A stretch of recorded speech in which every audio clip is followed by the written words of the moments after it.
सुरू होणाऱ्या संसदेच्या पावसाळी अधिवेशनाच्या पार्श्वभूमीवर दिल्ली पोलिसांकडून हाय अलर्ट आणि कडक नियमावली जाहीर केलेली आहे। तर प्रस्तावित संसद मार्चसाठी कोणतीही अधिकृत परवानगी नसल्याची माहिती आहे।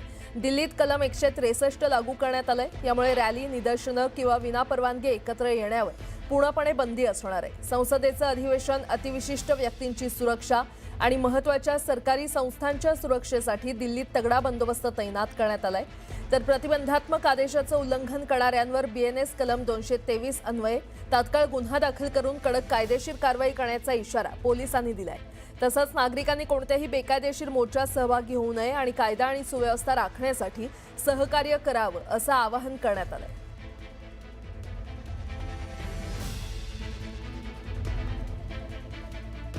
पुढची बातमी, ओबीसी नेते लक्ष्मण हाकेंनी भाजपवर जोरदार टीका केली आहे। भाजपचा डीएनए ओबीसी नसल्याची घणाघाती टीका लक्ष्मण हाकेंनी केली आहे। तर ओबीसींच्या प्रश्नांबाबत विधानसभेच्या पावसाळी अधिवेशनात एकही लक्षवेध लागली नसल्याची खंत देखील त्यांनी व्यक्त केली आहे। तर ओबीसी जनता पार्टी नावाचा पक्ष स्थापन करणार असल्याची घोषणाही केली आहे। या पार्टीच्या माध्यमातून ओबीसींच्या प्रश्नांना वाचा फोडणार असल्याचं लक्ष्मण हाके यांनी म्हटलंय।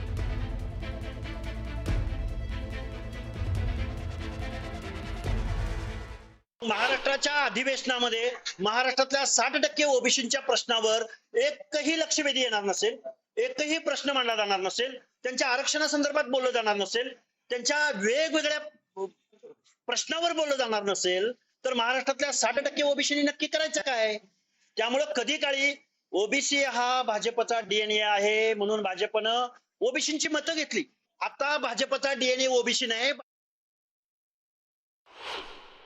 या महाराष्ट्रामध्ये आमचं कुणीच नाही, या निष्कर्षाप्रत आम्ही पोहोचलेलो आहोत। त्यामुळे इथून पुढच्या कालावधीमध्ये आम्हाला ओबीसीचा क्राऊड डोळ्यासमोर ठेवून काही निर्णय घ्यावे लागतील। काय निर्णय घेणार? निर्णय काय? ओबीसी जनता पार्टी असेल महाराष्ट्रामध्ये, ती पुढे येईल, ओबीसींच्या प्रश्नावर काम करेल।